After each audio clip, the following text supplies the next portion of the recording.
Recording in progress. All right. It's wonderful to be here, Frank. Hey, Tim. Hey, everybody. And today we have something special for you guys. I want to introduce to you guys Tim. Tim and I, we've known each other for what, 4 or 5 years now, I think. Around there.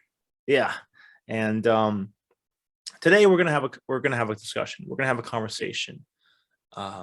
We're gonna talk about all sorts of different topics and what's going on in the world right now. This is something that's been kind of, how should I say, a sensitive topic, I suppose. So something that most people don't want to talk about, but we're going to touch on all the hard points today.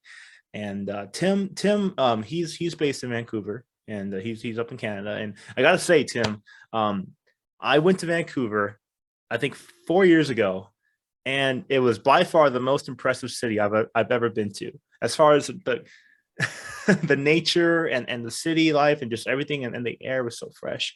And Well, just you're in Frisco, and we got this big close. bridge, and it's just exactly like the bridge you got down there. It's Yeah, kind of it's even the same company built it, believe it or not. yeah, Um, yeah. the Lionsgate Just Bridge like in Vancouver is the same as the bridge in San Francisco, style and construction in it. They're kind of like twin cities in a way. they are.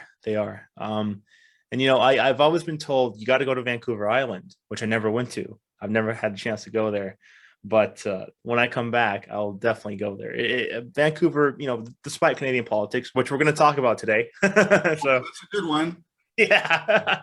And what's going on right now with all the madness, I got to say Vancouver was very impressive. So Thank you. Well, first of all, just one quick word about Canadian politics. You remember, Canada is a small country in population, but it's huge in geography. yeah, But we have a population of only 40 million here. It's about the same as California. yeah, And it's easier to understand. Canada's easier to understand. It's a little simpler. And you can really see the agenda clearly when you see what's going on in Canada. And of course, everybody's heard of the truckers movement.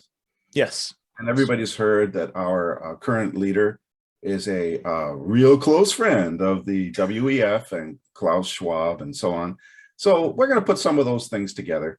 But first of all, I'd just like to make a little spiritual analogy, because our audience and your audience are of course, very connected with that topic and with the awareness of consciousness, yeah, to understand the world today.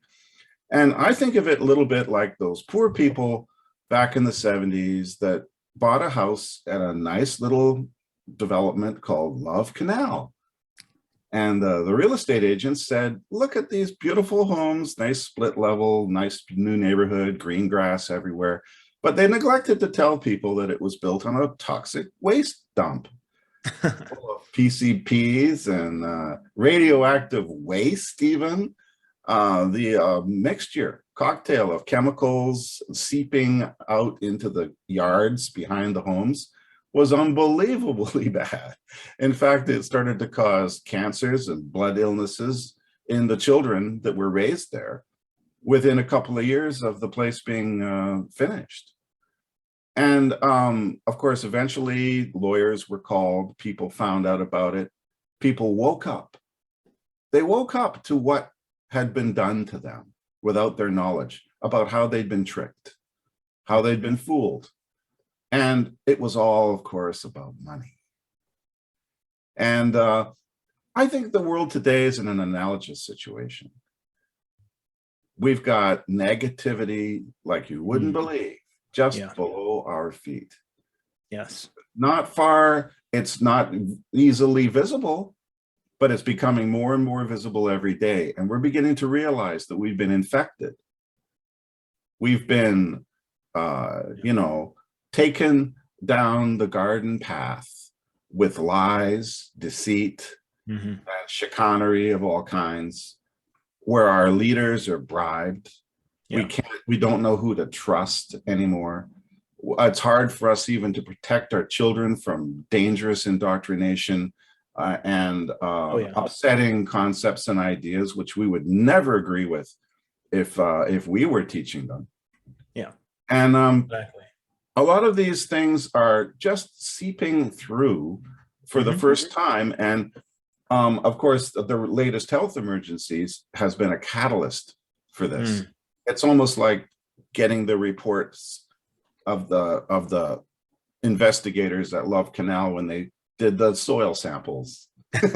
now we've got the evidence, and it's right before our eyes, and it's waking up a lot of people to what's been going on for perhaps thousands of years. I think of it like this: we kind of live in Middle Earth, if you read Tolkien, and there's levels of angelic energy above, and there's levels of darkness below. And the universe, of course, has to be polar. You have to have a negative and a positive in order to generate anything, in order to generate physical reality. Remember, Einstein so eloquently expressed, energy equals matter times the speed of light squared. So within every little tiny bit of matter, there's a huge amount of energy. And that, it just like in the atom itself, it is generated by the positive nucleus and the negative electrons going around them. So you have to have darkness in order to have light. You have to have negative in order to have positive. And you have to have both in order to have a physical universe at all. Exactly. Yeah. But something's gone wrong. There's been a leak. There's been a leak. And you actually touched on this in one of your videos. Oh, by the way, guys, Tim has his own YouTube channel, which we'll link below. And I want you guys to check him out. This conversation today, it's going to be a little more intellectual and philosophical opposed to my usual metaphysical topics, but they all tie in together. And that's why I really wanted to bring Tim on. His insights, his knowledge. He's double my age. He's seen a lot. He's seen the world change right before his eyes, and he's got a lot to share with everybody. Thank you, Frank. Oh no, I should be thanking you, because today we're going to go into so much stuff, and people are going to love it. This is what needs to be talked about, and as opposed to being silenced, like what you see going on right now. Right now we have this crazy witch hunt, essentially, for anybody that, if you disagree with the mainstream narrative, you're silenced. You're done. You're deplatformed. You're this. You're that. You can't say this. You can't. It's absolutely insane. Absolutely insane. And yet we say we live in a quote unquote free world, or here in the States, we have freedom of speech. We really don't. I've got another analogy to cover that one. Yeah, go ahead, shoot. Would you like it? Let's look at the situation in Nazi Germany. Okay. Not too long ago. That's within human life memory still. Yeah. There are many survivors of those times, even from the death camps. Yeah. And yet it took place in one of the most civilized and educated culture in human history. That time. Yeah, exactly. I mean, this is the land of Beethoven and Goethe and Immanuel Kant and Bach, my friend. Wernher von Braun, brilliant engineers. And also great scientists and technicians like Wernher von Braun. And unfortunately, also Joseph Mengele, Adolf Hitler himself, and Heinrich Himmler. So what were these people doing in the same room as educated, knowledgeable, free-thinking population? And how could it be that just down the road from that beautiful little town in Austria, there was a death camp where tens of thousands of people were being worked to death? And this is just a couple kilometers down the road. And people would go, well, what's that smell? Oh, well, we have to burn the bodies because there was a typhus epidemic. And the truth, when it was finally realized by the American army, who arrived on the scene and forced the villagers to come down the road, and they opened the gates and they showed what was really going on in those death camps. And it caused a lot of them to commit suicide. because the shock between what they thought was happening and what was really happening was so great that it caused a complete great breakdown in their psychology. And I think that that's an explanation for why a lot of things are going a little bit slowly. There are those in so-called white hat movement who fear a psychological breakdown could occur if the general public knew what was really going on at some levels. But I'm not particularly concerned about that, because the number of people that committed suicide in Nazi Germany once they knew the truth was an extremely small percentage. Yeah. So I actually don't buy that argument at all. Yeah. I think that we need full disclosure. We need to know what's going on. And that is happening. And it might not be happening in our neighborhood yet. Yeah. But it is happening in a place called Ukraine. Yeah. Ukraine is undergoing a police operation where there was a revolution in 2014 against a democratically elected government. This so-called Rainbow Revolution was totally funded by outside money, the George Soros organization. They used dirty tricks, violence, crowd actions to overthrow the government there and put in place an unbelievable kleptocracy that did nothing but drug running, human trafficking, and illegal medical experiments funded by just about anybody who wanted to do illegal medical experiments for the last 8 years. True, absolutely. Finally, the Russians decided enough is enough, and are tired of having their children abducted across the border, and are tired of being threatened with designer viruses specifically targeted at racial groups, depending on your DNA. So they could selectively go around and wipe out anybody they wanted. I mean, you know, the evidence for all of this is available on internet sites, and people want to do a little of their own research. And I think it'll all come out into the public light without, you know, too much delay. And the point is that this is a police operation to clean up one of the worst cesspits of human contamination on this planet. Yeah. And it's being done very carefully. And the Western media that we're exposed to is kicking and screaming every bit of the way, attempting to portray it as some kind of horrible Russian invasion designed to persecute the Ukrainian people, which is not true. It's so, and you're absolutely right. And it's so funny how Ukraine has always been used as a puppet against Russia. It's always been backed by the West. And if we look at our history, and here's the problem, I think, is that people don't know their history. They just see something, bombs dropping. Oh my gosh, you know, it's so scary. Oh, you know, everybody, it's, you know, poor Ukraine. Ukraine has actually been running military operations on that border in Russian and Ukrainian communities that are more pro-Russian, leaning towards Russia. Yes. They've been running these operations for the last 8 years, bombing them. You know, things have been going on there, not just recently where Russia rolled in. Things have been going on where cities have been torn up on that border. And nobody knows about that. Nobody talks about it. It's all hush hush. You won't find that on CNN. You know, when Russia annexed Crimea was a failed state prior to that. Ukraine didn't have the resources or the capacity to even take care of Crimea. Russia came in, annexed it. It's now a much happier place. Absolutely. And you're not going to hear about that. You will not hear about none of that. You won't hear about the fact that the terrorists in the Ukrainian Azov militia are using children as human shields. Oh yeah, is a war crime. No, you won't hear about the slavery rings that are being stopped, and the child trafficking that's been going on. And I'm not even going to mention deeper or darker subjects. Oh, absolutely. Which and can that's just the surface. It goes deeper and darker than that. And you know, let's keep this on the surface for what the general public is aware of. And also, just to interject really quick, if you go back about 30 years, I don't think people remember Yugoslavia and what NATO did, right? I mean, essentially what's going on now is what NATO did 30 years ago in Yugoslavia. Nothing's really new. Like, you know what I'm talking about? When NATO came in with all the airstrikes in Yugoslavia, just bombed the living hell out of Yugoslavia. civilians dead, militants dead, but like there was a lot of just chaos and destruction.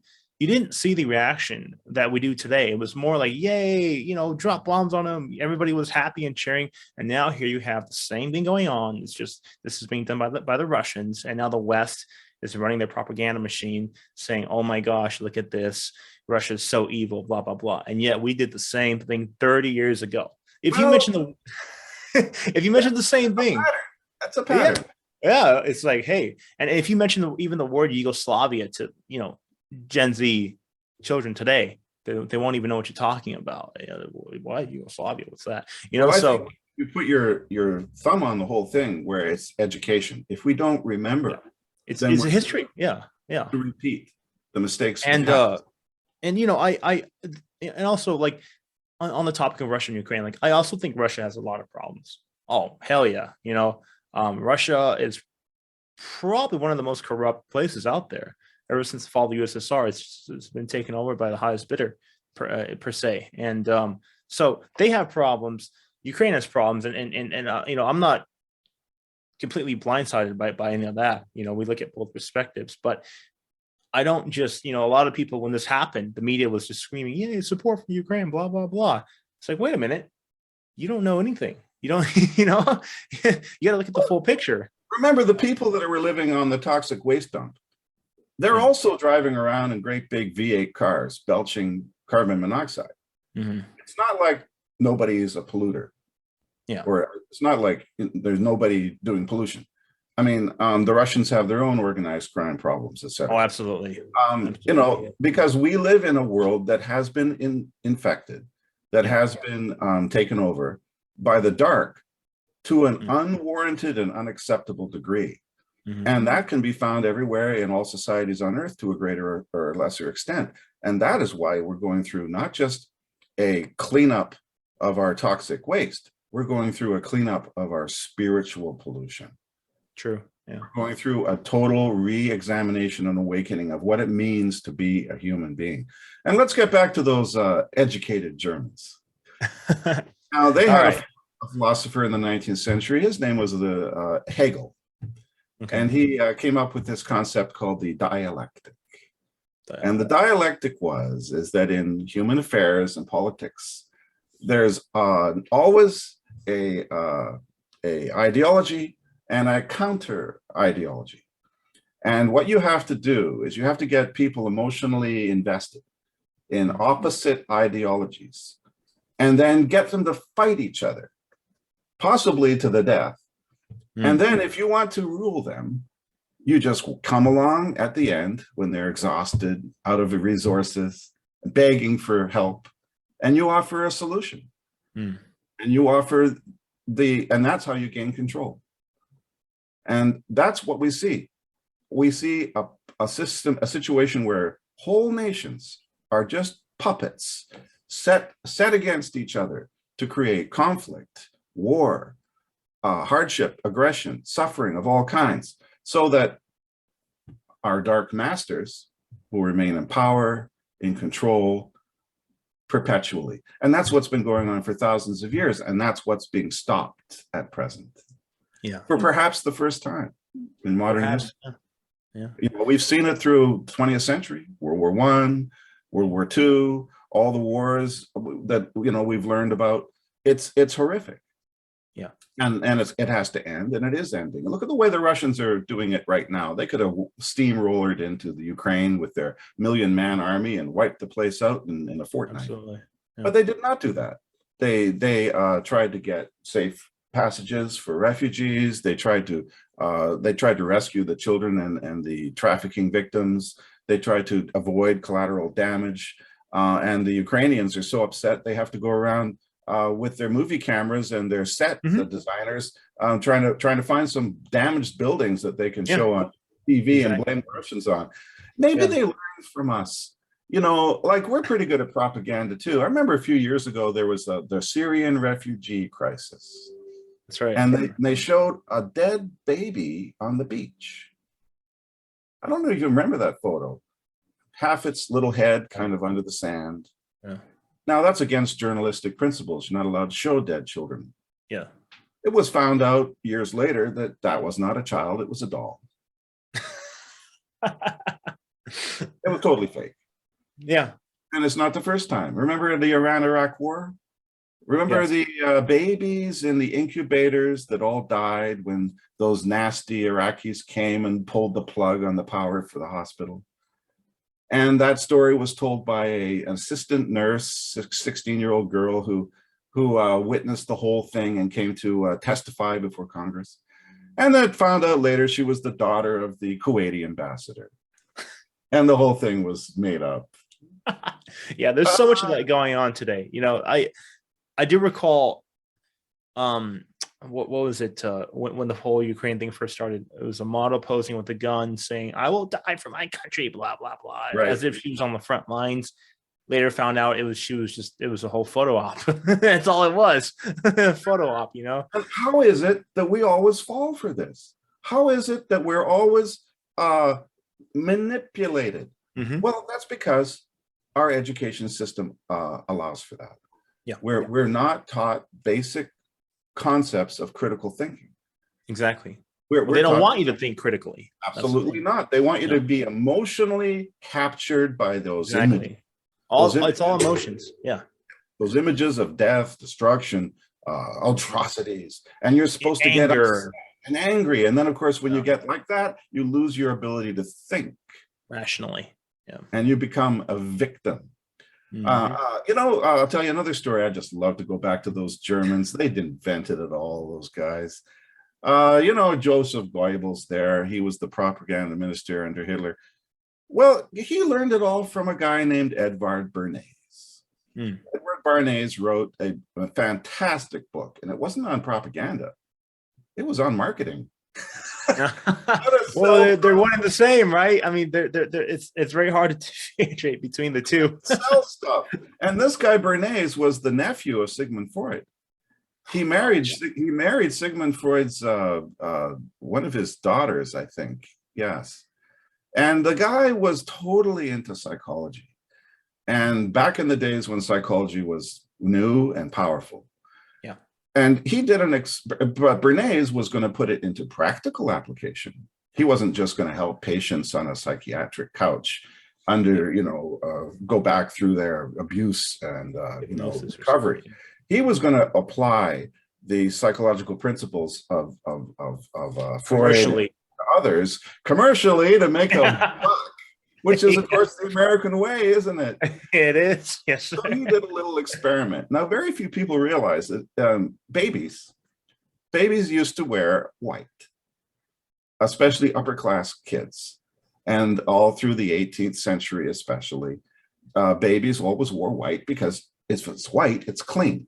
And if it's clean, I mean, this is the days of Florence Nightingale. They were just kind of not quite clued in on germs yet, but they figured that there might be some.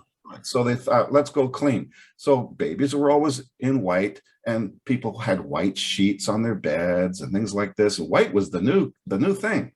Well, towards the middle of the 19th century, people started to come up with this idea that some children might prefer a color for a change.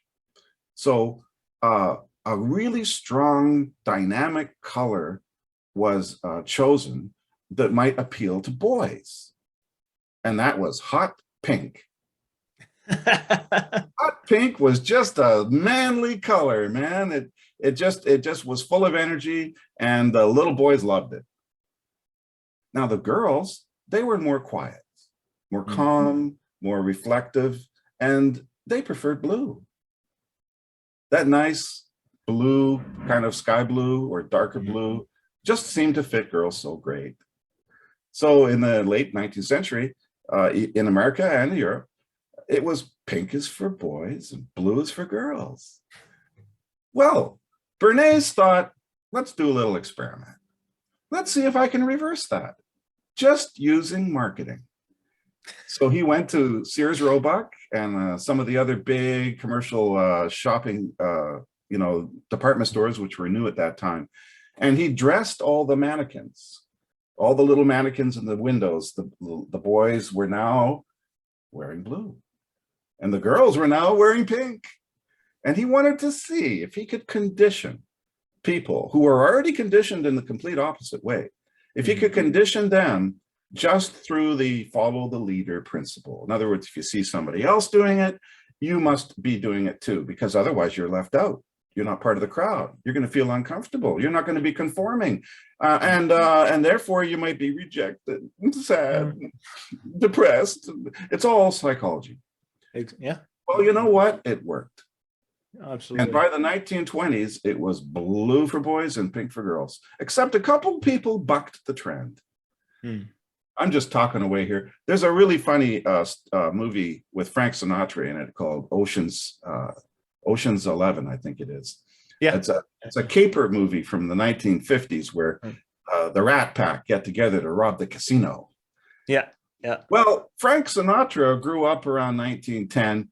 And when he was a little kid, Bernays hadn't quite kicked in yet. So he was wearing hot pink.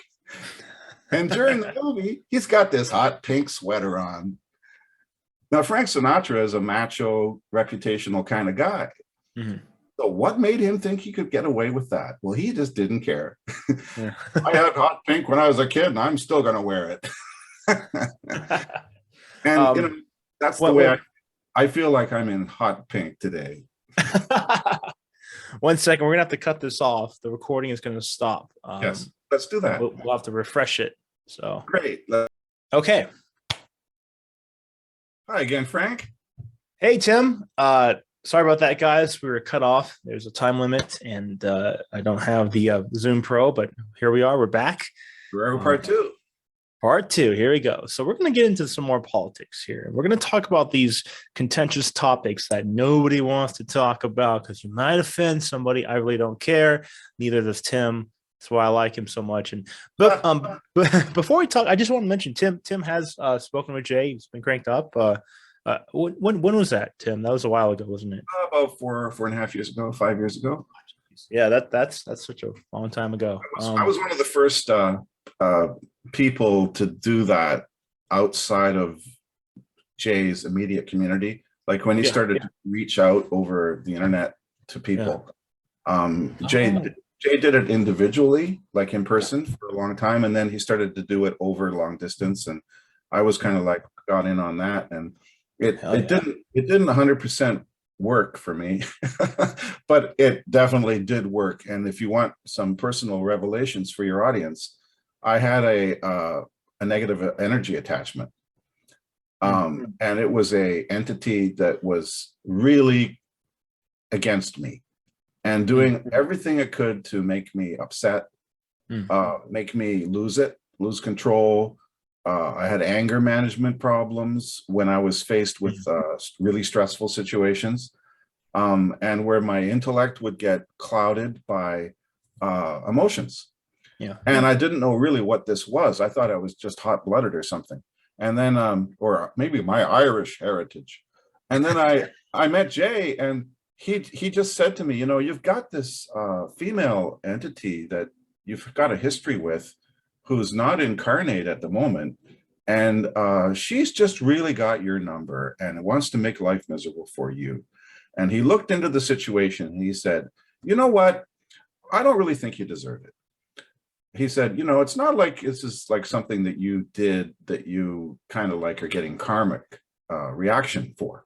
You don't actually, you didn't do anything bad to this person. You don't have, she doesn't really have the right to do that. Now, he said, in some cases, people get what they sow what they reap. Oh, absolutely. Yeah. You know? Absolutely. And they have to deal with it. It's the life lesson. That's the burden they bear. And it's something they have to work through. But he said, in this case, I think that something's screwed up here somewhere and that you're under attack undeservedly. And I could physically feel, it was almost like, how can I describe it? It was like fingers that are been together for a long time being pulled apart. And then suddenly I was free.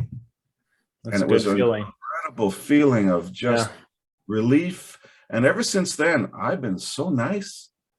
I've been such a sweetheart. I can't believe it. And you're I'm more just, clear-headed. I mean, your yeah, thought is more clear. I can see that. yeah.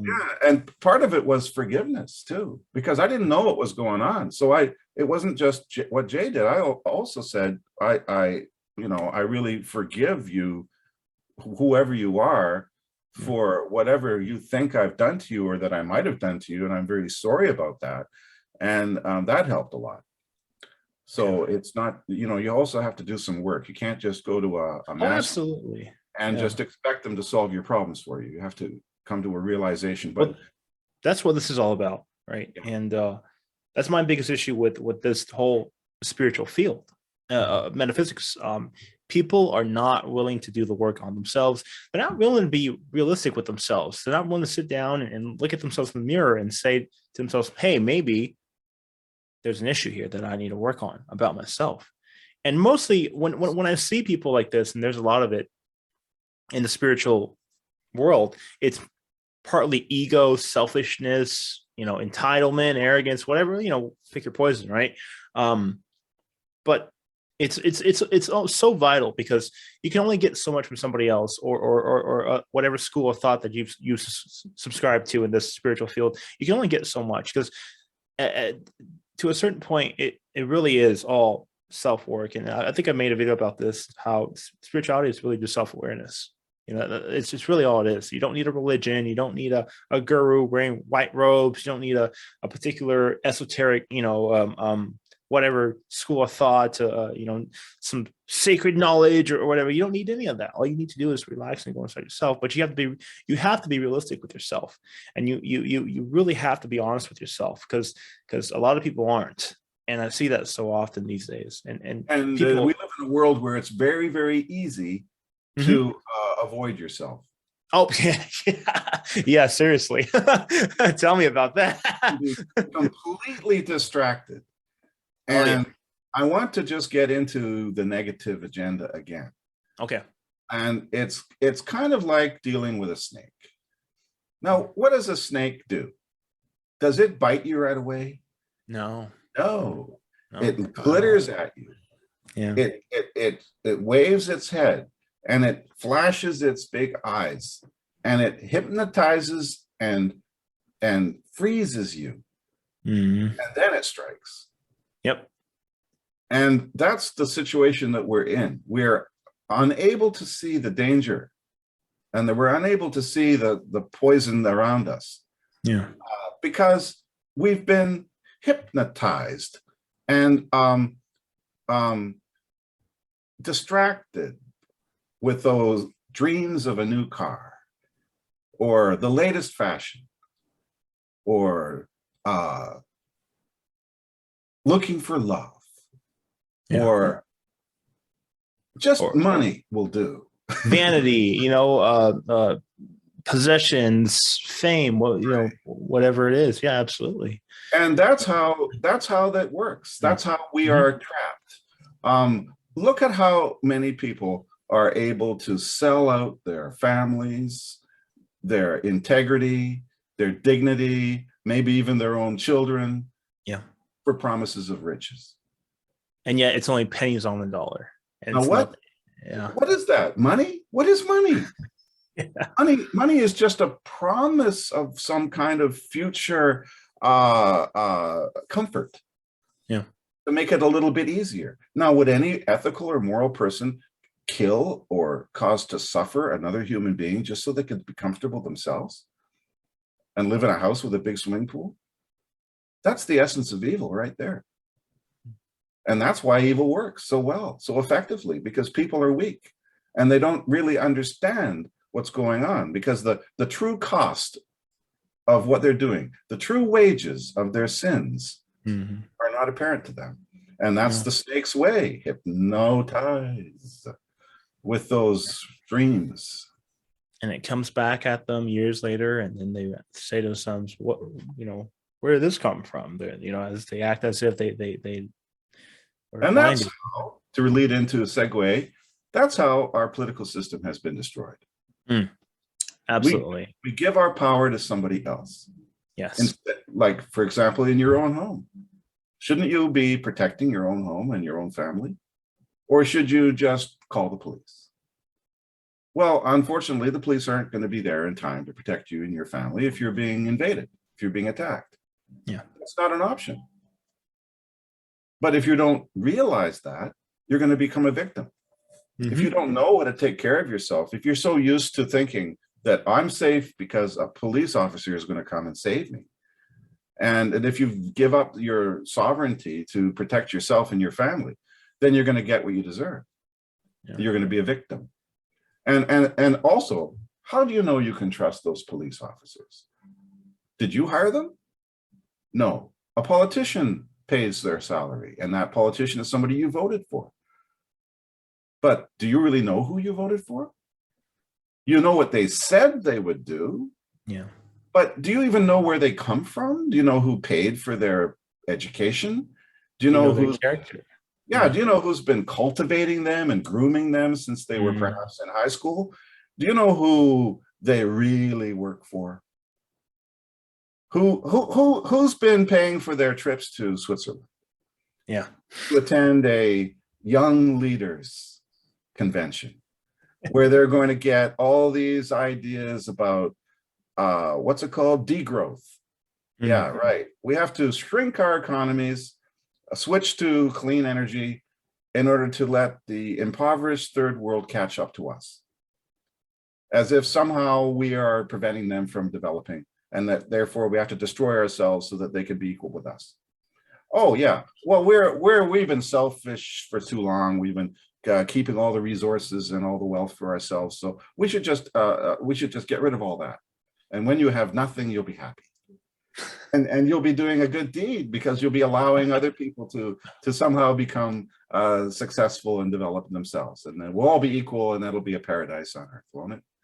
Yeah. Well, these shall they say at Davos? That's what they say, and yet that's hardly what the true agenda is. The true agenda is to control us outside of our sovereignty, outside of our own right to choose our leadership, our right to represent, have real, true representatives in government. Those things are being taken away from us by a snake with its hypnotic charms. And in Canada, boy, oh boy, are we in trouble. We have a prime minister who the head of the WEF, World Economic Forum, praises openly as his acolyte. And we have a premier in my province, British Columbia, it's like a governor that you have in the States, who doesn't want to admit it, but it was found that he attended the WEF about 15 years ago, and he's one of them too. Of course. We've got the clerk on our Supreme Court. In Canada, the clerk is the one who chooses which cases are going to be heard by the court. Yeah. That's a WEF acolyte as well. Now, that's just the ones that are on their website. And because it's a private organization, they can have a secret membership and we'll never know about it. Yeah. How many civic leaders? How many police captains? How many, I don't know, librarians or school down the food chain? Absolutely. And I'll bet you it's all polluted. It's all tainted. Canada does have a real problem. And I feel so bad because it's just. In the United States, you've got this beautiful constitution that says anybody, an elected official who accepted outside influence. Remember, in your constitution, it says you cannot be a esquire. You cannot be working for the crown, because when the constitution was made, it was extremely people worried that the influence of the outside monarchy would still be in society as a fifth column. Yep. So nobody was allowed to hold public office that had any connection to the Bar Association in England, or as an esquire, or who had received foreign awards or encumbrances. Yeah. Okay. So if you received money or a medal from the King of England, there's no way that you were a patriotic American. Now, unfortunately, the situation is now that there's a lot of people who do not owe their allegiance to the people that they represent. They owe their allegiance to an outside, foreign, infiltrating influence that's wreaking destruction on the streets of America and Canada as we speak. And And unfortunately, destruction to our own bodies, our own physical health. mhm. And You that's a know, crime against humanity. speaking of sovereignty, we mentioned sovereignty. We're not only losing sovereignty in the sense that you mentioned it, but also bodily autonomy. We don't have the rights to our own body these days. And this will tie right into what I wanted to talk to you about, Yes. COVID, right? And what's How been going on with dare that. anyone tell you what you can put in your body? Yeah. Oh Dare yeah. anyone try to make a rule or a Oh law yeah. telling you how to take care of yourself, your family, your Mm-hmm. children, Mm-hmm. those you love and have reproduced yourself, physically, your physical children? How dare anyone try to do that? And how ridiculous for anyone to believe it. Yeah. Yeah. And that's the crime against humanity, which is well known. And I think that fortunately, we're in a period where we're waking up to this situation. I mean, 20, 30 years ago, you mentioned Klaus Schwab and the WEF, and nobody would know what you're talking about. Oh, they got a little club, a little private club in Switzerland. Yeah, so what? Davos. Oh, that's not important. Who cares? Just a bunch of rich businessmen, right? That decide what the world does in the next 20 years. But who cares? And they would say, well, I don't care what they decide to do with their multinational corporations, because my home and my family and my chickens and my farm, and that's what's important. And I have control and sovereignty over that. Unfortunately, that's changed recently. That's the difference. It used to be that you didn't really care what those hot shots and their big limos and their highfalutin bank accounts did, because you had your home, you had your family, and you had your sovereignty. But now it's being taken away. It's been taken away in our schools. Mm-hmm. We're now being taught the most outlandish, ridiculous sexual, ethical, and environmental concepts that you could possibly conceive of. For example, we have such a thing as an ice age, don't we? I mean, I saw a movie when I was a little kid that told me that 15,000 years ago, there was ice everywhere, and then it warmed up. And then I guess it's going to go into a cycle where we're going to have an ice age again, right? So it goes cyclical, up and down. Now, there was no cavemen going around lighting fires, causing global warming. That's not why the ice age ended. It's a natural physical cycle. Yeah. Now, who the hell is trying to convince us that the temperature going up over the last 100 years by 2 degrees? It's caused by you driving your fucking car too much. It's caused by you, or even that it's a danger at all. Yeah. I mean, I live in Canada, where most of our north is all ice and snow. Yeah. Well, gee whiz, if global warming comes along, we're going to be able to dig it up and grow potatoes and wheat and feed the world. Wow, it's going to be an agricultural boom for us, man. Our whole growing area is going to increase with global warming. Can't wait. Yeah, you guys have the Northwest Territories. It's nothing but barren Iceland, right? Just sheet ice. Yeah. That's right. And what about Antarctica? How about if it melts? It's the size of Australia. Now, we should be able to grow something down there, huh? Mm-hmm. Yeah. So where's the danger and where's the horror? Well, the danger and the horror is the children who are told that they're all going to die in 30 years because it's all our fault for warming up the planet. What it is psychological. Yeah. It's a scare campaign to make you, as the Hegelian dialectic has taught us, make you seek out a savior. Rescue us from the horrible monster, global warming.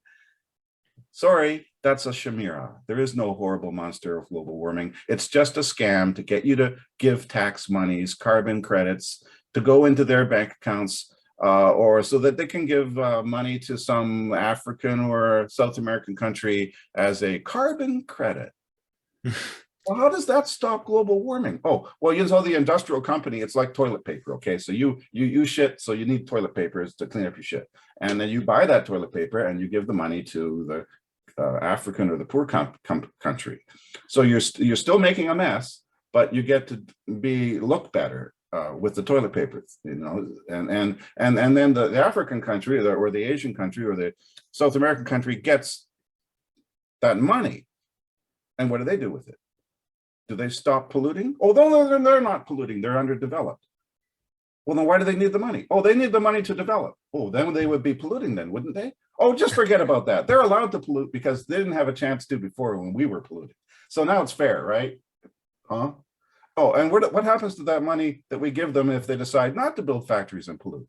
Oh, well, they can give it to the bank accounts in Switzerland so that their wives and children can afford to have gold standard credit cards and go shopping in Paris. Huh? Well, let me get this straight. The people who are scaring us with global warming, like Davos, the WEF, who are based in Switzerland, are setting up a system where the money ends up in Switzerland. Okay. All right. Well, now that I figured all that out, I think I'll just go out there and get a nice big V8 car and do some global warming and feel good about it. Follow the money, and you'll know exactly what's going on. Yeah, that's such a great topic, and everything that's going on right now. This is just something that really needs people need to really hear this, and I'm so glad we're here talking about all this today. There's not enough of this out there. I think there really isn't. Well, In an age where information flows so fast, information is disseminated so freely, there's actually a lot less of real information and a lot more of just bullshit. It's astounding to me. We have the advent of the internet, where you at a couple of taps with your freaking fingers that you can pull up information left and right. You can get bombarded with stuff if you wanted to, but all of it is just noise. It's just nonsense. It's just meant to cause you fear, panic, hysteria, anger, whatever it is. Like I said, pick your poison. It's an improvement over Nazi Germany in World War II, where there was no alternative media. Exactly. Where there was only the Joseph Goebbels controlled newspapers and radio, okay, and some TV.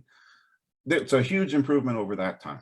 The only voices of alternative information were little tiny students societies called like the White Rose group, getting together in little clubs late at night, putting out pamphlets. And just Gestapo would come and arrest maybe at the bars, and that's it. Yeah, and that's it. But now at least we've got the possibility to reach out, send out information, send out alternative thoughts and ideas, and then leave it up to people to decide. Yeah, if you really want to live in a world where you are terrified of global warming, where you think that 10-year-old kids should be able to decide that there's a different gender and go and get a sex change operation and take or that there's untold amounts of genders and that it's whatever you make up in your mind, right? Right. So I make up in my mind, I'm this, I'm that, and so there's no well, so gender is a mental concept. Okay, well, I've got a concept for you. If you're confused about what gender you are, take off your clothes, stand in front of a mirror. Yeah, very simple. You don't have to think at all, just look. And doctors do this all the time. That's how they determine the sex of a baby when it's born. They just look. Exactly. But according to the new philosophy, the doctor is committing a psychological abusive crime against that child by telling it what sex it is when it's born, because it's putting a whole psychosis on the poor little thing, making it think that it's something that it may decide later that it's not. Absolutely insane. So imagine the abuse. Imagine telling a baby what gender it is. Oh my God, it'll be years before it finds out. Well, I think that a lunatic couldn't have devised a more cruel system of confusion to instill dystopia in children. Oh yeah, especially the younger generations. Yes, to make them confused. And it's again back to the snake.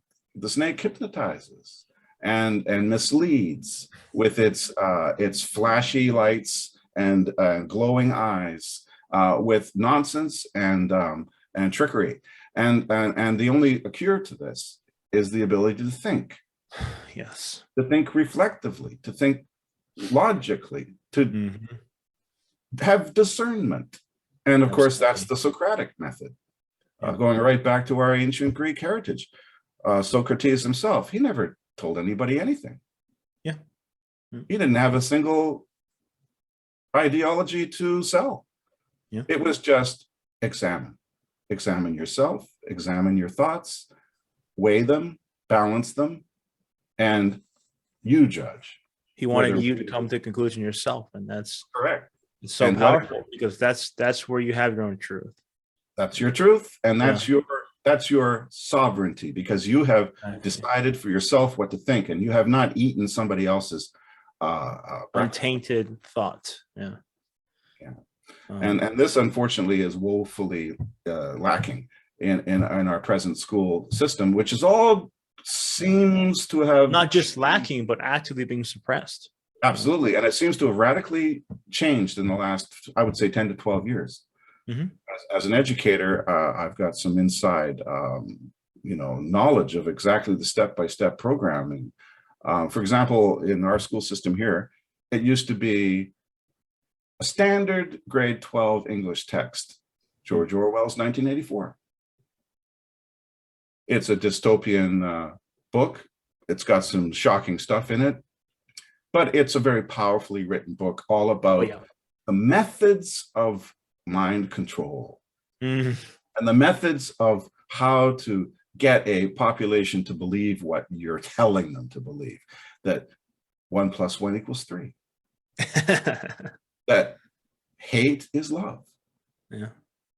that peace is war, Yeah. that, I don't know, that Big Brother is your savior.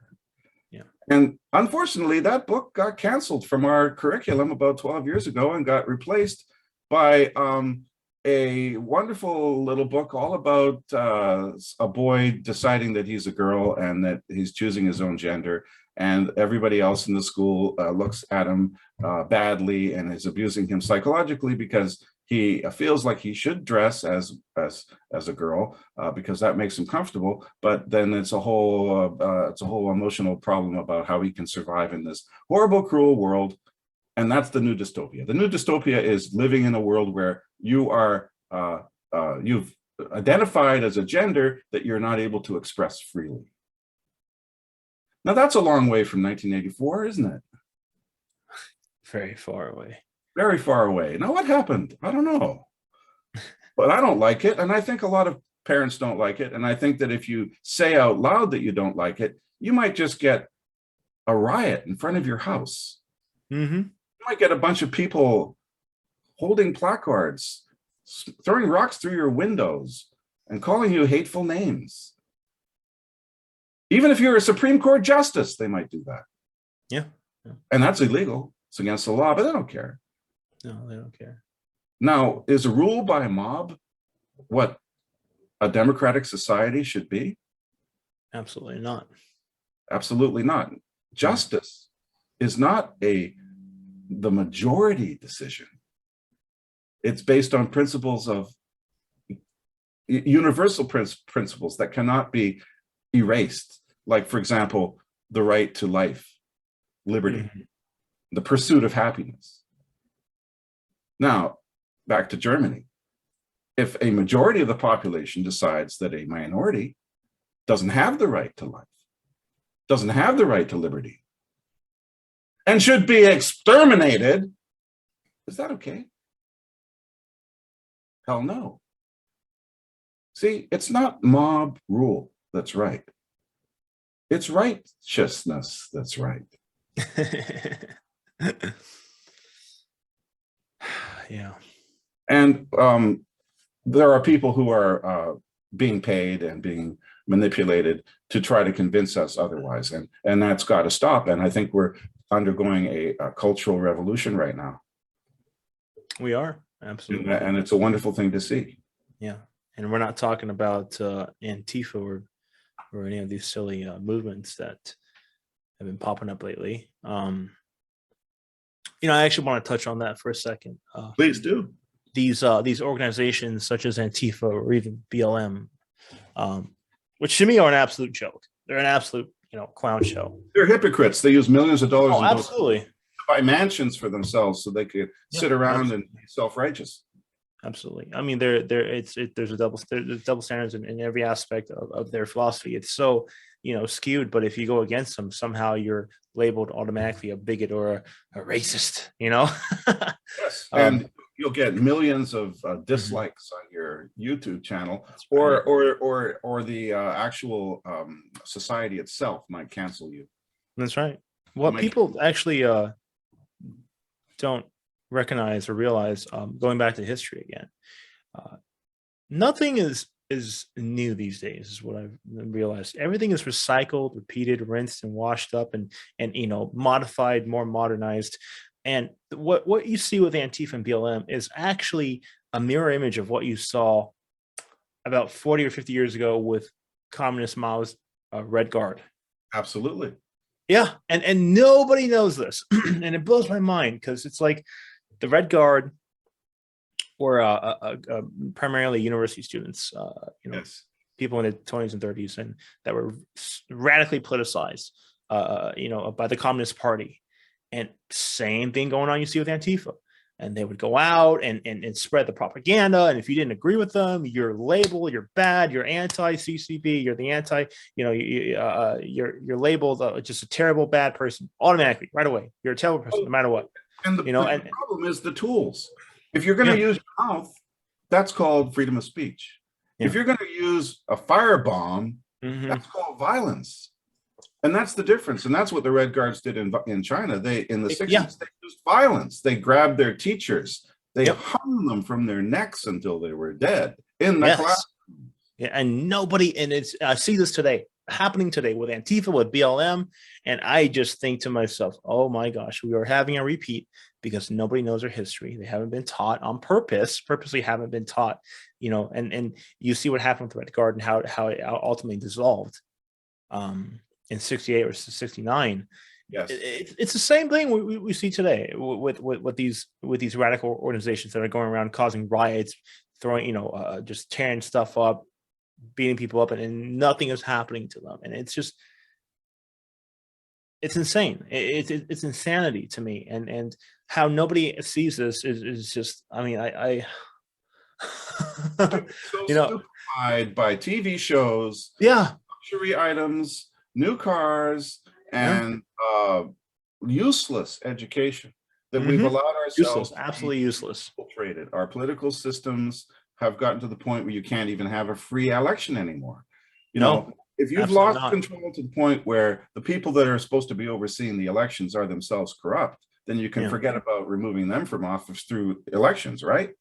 And that's the situation right now. There are many people who say the only recourse to a situation like that is the military because they supposedly have a higher standard, and that is allegiance to the Constitution, not to some elected representative.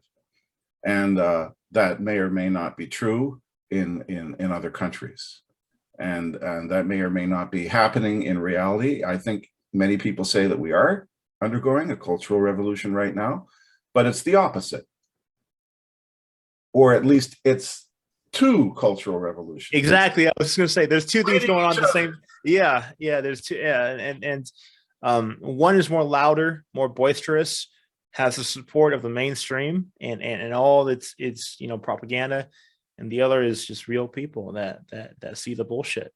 Real people who are trying to preserve their sovereignty and trying to protect their families and who Exactly. want to have democracy and live Exactly. peacefully Exactly. Yeah. and have love and respect for all, irregardless of their sexuality, their Yeah. politics, Yeah. or Yeah. their choices, and to respect those. Yeah. But unfortunately, because of marketing techniques Yeah. and All about marketing. Oh yeah. Oh yeah. violent pressures and the Hmm. misuse of media as a tool for propaganda, we live Yes. in very dangerous times, and we're going to have to live through them a little bit longer. Yeah. And I think that it's important to maintain a spiritual perspective and to Absolutely. forgive even the most diametrically opposed person who you absolutely cannot agree with. You must forgive them, but do not allow them to damage you. Yeah. Exactly. That's perfect right there. I mean, I personally, I have friends of all political backgrounds, of all race, religion, skin color, whatever. I've always been the minority, and I'm not saying that like as a self-victimizing thing. It to me, it's awesome, right? It's awesome, and I love it. I love it so much. Just hearing backgrounds of all different people. Where do And we come from? We come from source. yeah, exactly. Is Exactly. source gay? No, Is source rich or poor? Does source have a political agenda? no, no, Does source neither. care about its swimming pool or its new car?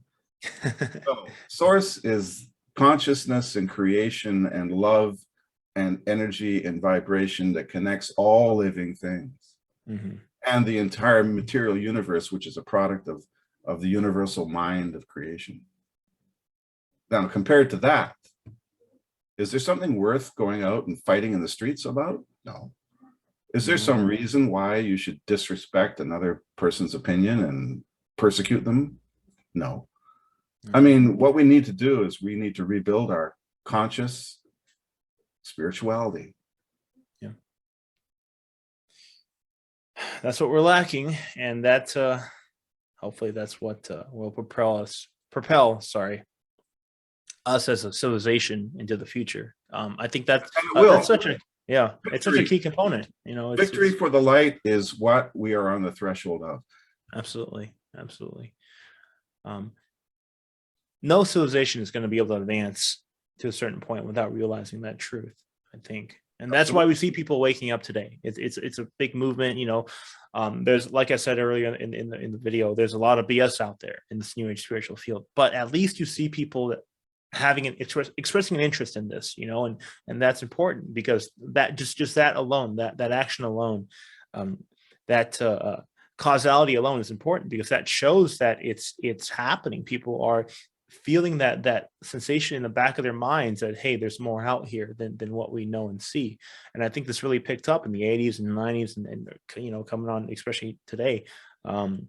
People are manifesting that actually in their lives. people are starting businesses based on spiritual practices. Cool, whatever. People are doing things that some people call it the reoccurrence of the hippie generation, that we're yeah, exactly. peace, love, and flower power once again. And I certainly can't wait if that does happen. And I'll tell you another little story. I give a teaching assignment to my students. Okay. And I'm a little bit of an unconventional teacher, and I say to them, that's why I like you. I say, go downtown. Go downtown to Skid Row. Yeah. Oh, yeah. And look at those people. Some of them are deserving of your help. Some of them are deserving of your pity. And some of them aren't deserving of anything, because they will use whatever you give them to put something in their bodies, which will just be feeding the snake. Exactly. It'll hypnotize them further. It'll cloud them further. It'll distract them further. And exercise your spiritual discernment, and try to find out which of those people just needs $10, because that's going to help them get through the day and have a meal, or a sandwich, and which of those people is going to take that money and buy something that's going to be a poison to them and their soul. That is such a good point. I'm so glad you brought that up. Yeah. Can you see the difference? And if you can't today, work on it. It's something it's something I'm working on every week. I run into these people, not particularly in Los Angeles and Skid Row, but in California, we have a lot of homeless out here. We have a lot. We got a lot of homeless up here too, and it's getting worse. Oh yeah. We got I don't want to get into negative things, but we have a drug overdose epidemic on the streets of our city, and it's gotten so bad. And the irony is that we've gone through billions and billions of dollars of public expenditure and public emergency and psychological damage to our youth because of a so-called epidemic, where the actual number of deaths, according to Statistics Canada, is like that. It has not changed in 5 years significantly. But there's one statistic that's through the roof. Drug overdose deaths and suicides, especially in under 20s. That's the crime. That's the epidemic. Now, where's the medicine for that? Where's the mask for that? Yeah, seriously. Oh yeah, yeah. Where's all the mainstream hype for that? Where's the media? Where's all this, you know, Where's the hysteria? education? Where's the exposure? Where's the public discussion? Where's the discourse? Exactly. Well, you know what? That snake has still got us hypnotized. And I think there's only one solution. We're going to cut off the head of that snake. That's right. That's right. I believe a lot of people are realizing this already. You know, they're taking back their own power, which to me is awesome to see. It really is. When you start to do that, you start to grow and flower and expand your consciousness and your heart and your life, and then you start to realize that you are connected to all other living beings and all other humans, and then all these so-called artificial differences, they melt away into insignificance, because that's not who we are. That's not who we are. We're not that. We're not that. We are this. That's right.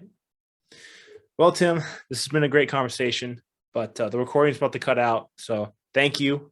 Thank you.